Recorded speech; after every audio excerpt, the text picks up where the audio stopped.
All right, thank you everyone for agreeing to this quick debrief meeting following our first round of observations. Before we get into what everybody saw this week, I want to start with some good news. I heard back from admin this morning and they did approve us hiring a designated substitute to cover classes on the days that our groups are going to be doing their peer walkthroughs and observations. So teachers aren't going to need to scramble to find coverage anymore, which I know we experienced a little bit last week.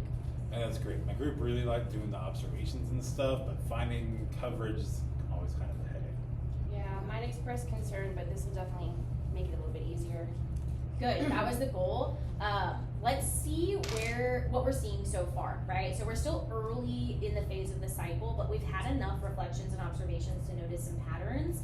The summary of the survey results I sent to you in our collaborative folder, so that's what you're all seeing on your screens right now for you to view, but let's discuss what we are seeing when we go visit classrooms and attending those collaborative group meetings. Who wants to start us out? I can. So in the rooms I visited, teachers are absolutely using the routines. I mean, the structure's there. I think students really aren't going beyond the short answers though, so they respond so quickly. It's almost like they're just checking a box like a compliance thing, and so they're not really explaining their thinking, and it's not going past that. Yeah, that tracks with my group too. The students are doing the STEM and then they're stopping. The teachers are asking really good questions, but they're not really getting those longer responses. Yeah, that lines up with what teachers reported on that first feedback form as well. A lot of them said something like students are trying, but the responses feel small or forced. So it's not just one group experiencing this, it's everybody.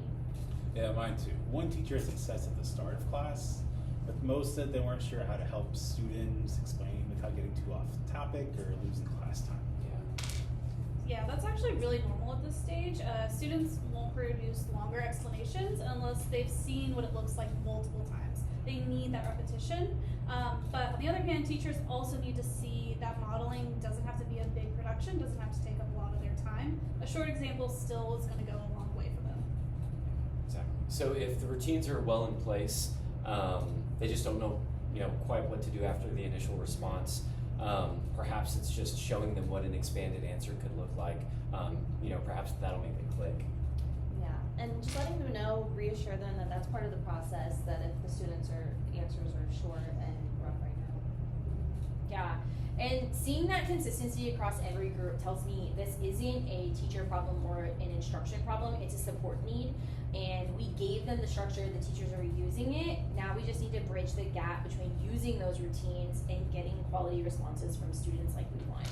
Yeah, I agree. I think the thing that would help the most right now is if we give teachers more examples, but also show them how to model them. So not just here's a sample STEM, but here's what it sounds like when you walk students through it. Yeah, even have a couple responses for like warm-up tickets or exit tickets or partner talk would help. Like teachers need to be able to visualize how it's going to work. Yeah, I also heard that the teachers would like to see the difference between like a basic answer and a well-expanded one, so that way they can take that knowledge and kind of show it to the students as well. So it sounds like we're all kind of landing in the same place. Teachers don't need us to teach them more routines. They need us to model it more of how to elicit more detailed responses from our students. Exactly, yeah. We can model it more clearly, and then they will model it more clearly, and then maybe you can see some student growth. So what about why don't we do a mini refresher with our collaborative groups? We're already planning on meeting early next week, so that'd be a perfect time. Yeah, that's a great idea. Yeah, I think that's where we'll focus before the next cycle. We need to do more modeling, we need some more examples, we need clear expectations for what expanded student responses should look like and how to encourage them. So I think we should all come up with some ideas for what we want the mini training to look like and then finalize it when we meet again in 2 days. And in the meantime, we can use our collaborative drive to kind of communicate, spit out ideas, and see what that training might look like. Yeah, sounds good. Sounds good. Yep. Yeah, I like it. Okay, perfect. Thank you, everyone. This was really helpful. I hope you feel like it was helpful as well. And I appreciate how closely you're supporting your collaborative groups. We're getting really good feedback so far.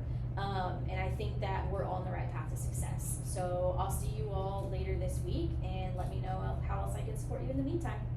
Awesome. Yeah, Thank thank you you. so much.